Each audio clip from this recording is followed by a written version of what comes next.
Sir ଯେତିକି ପ୍ରମୁଖ ବଡ଼ ଦଳ ରହିଛନ୍ତି ସେମାନେ ଭୋଟ ନିଲାମରେ ଅଛନ୍ତି। ଆମେ ଭୋଟ ଭିକ୍ଷାରେ ଅଛୁ। ପାର୍ଥକ୍ୟ ସେୟା। ଆମର ଯେଉଁ ସ୍ୱାଧୀନ ପ୍ରାର୍ଥୀ ସେଇ ମାଟିର ପିଲା, ସେ ଗୁଜରାଟରୁ ଆସିନି କିମ୍ବା ପଡ଼ୋଶୀ ଜିଲ୍ଲାରୁ ଆସିନି। ଆଉ ଏଇ ମାଟି ପବନରେ ବଢ଼ିଛି, ଏଇ ଜଙ୍ଗଲ ଜମିରେ ରହିଛି, କଷ୍ଟ କ'ଣ ଜାଣିଛି। ତା ଚିହ୍ନ ଖଟିଆ ଚିହ୍ନ, ଯେଉଁଟା ମଜଦୁର କୃଷକ ଖଟିକିଆ ମାନଙ୍କ ଘରେ ଥାଏ। ଆଜିକାଲି ସେଇଟା ବି ବିଜେପି ସରକାର କାଢ଼ି ନେଲାଣି। ମାଟି ତଳେ ଶୋଉଛୁ, ଆଉ କେତେ ଦିନ ପରେ ଆମେ ମାଟି ଚିହ୍ନ ନେବାକୁ ପଡ଼ିବ ଭଳିଆ ଲାଗୁଛି। କିନ୍ତୁ ଗୋଟିଏ କଥା କହିବି ଯେ ବିଶେଷ କରି ନୂଆପଡ଼ାରେ 24 ବର୍ଷ ଶାସନ କାଳରେ ଖାଲି ମାନେ ପ୍ରଶାସନିକ ବିକାଶ ମୁଁ ଦେଖିପାରିଛି। 156ଟା ସ୍କୁଲ, ପ୍ରାଇମେରୀ ସ୍କୁଲ ବନ୍ଦ ହେବାକୁ ଯାଉଛି।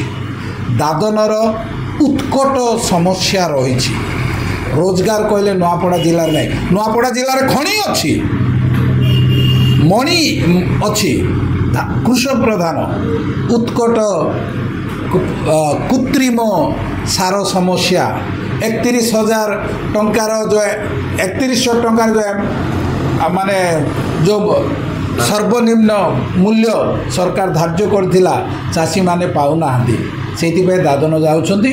ଲୋକଙ୍କର ଖଣି, ଗୁଜରାଟରେ ଧନୀ, ବମ୍ବେରେ ମାଲିକ।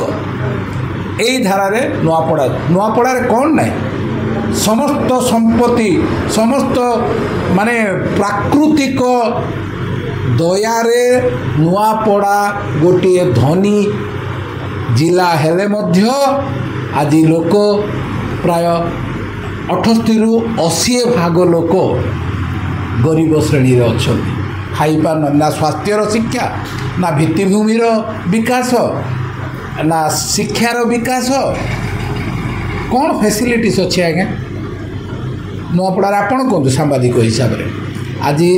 ତେଣୁ ମୁଁ ଆମର ପ୍ରାର୍ଥୀ ହେମନ୍ତ ଗୋଟେ ଓକିଲ, ତାଙ୍କୁ ଆମେ ଗୋଟିଏ କଥା ଅନୁରୋଧ କରୁଛୁ, ତୁ ନୂଆପଡ଼ାବାସୀଙ୍କ ପୀଡ଼ା ନିଜ ହୃଦୟରେ ରଖ, ଆଉ ଆଶାର ମଶାଲ ହାତରେ ଧରି ଏ ନିର୍ବାଚନ ମଇଦାନକୁ ଯା। ଆଉ ସେ ନିଶ୍ଚୟ କରିବ, ଏଇଟା ଆମର ଆଶା। ଲୋକେ ସେୟା ଦେଖି ତାକୁ ଭୋଟ ଦେବେ। ସାର୍ सबको नमस्कार। मो ना हूँ एडवोकेट हेमंत तांडी। आप क्वेश्चन कले खर्च केमी मेंटेन करेंगे। देखो सार खर्च बेले कौन कि आजिकल बड़ बड़ पार्टी अच्छा पाखे पैसार अभाव नहीं। ये बाय इलेक्शन 2025 रे से दम खम डोंट साम डोंट वेट कहले से सब लगे चलाड़ुं। जेहेतु आम पाखरे इकोनोमी अभाव अच्छी, आम गोटे एका आमर लक्ष्य, आमर उद्देश्य और आमर शक्ति अच्छे जोटा है विचारधारा, जे प्रति आम समाज रे न्याय, बंधुता, समानता एमती आम संविधान रो जो प्रति अधिकार अच्छी से अधिकार को बजाय रखिबू आ से प्रति लड़िकी आम हक अधिकार नहीं पारिबू से प्रति रखी मु ओल्लैछि मैदान को। आ दमखम ही आम जीतबू बोली पूरा अंचलवासी मु आशा करुछि।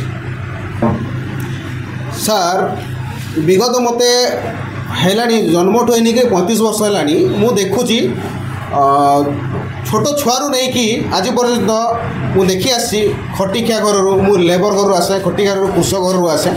मु एक्चुअली बोले पूरा निम्न धर को जाके देखी जोटा एवं गरीब लोक श्रेणीटा जो द्वंद्वर परिवार पोषुची हेले परिवार चली द्वंद्व जीवन कष्ट कि केमिति अच्छी से मु कष्ट पाई मु जानुची जदि आज मो आवाज न उठिले पुणी तो आम जो खटिखिया लेबर अच्छी से जीवन यापन बहुत कष्टकर हो से ठिया यही प्रगति रे मु आगे चलवा जाऊँ।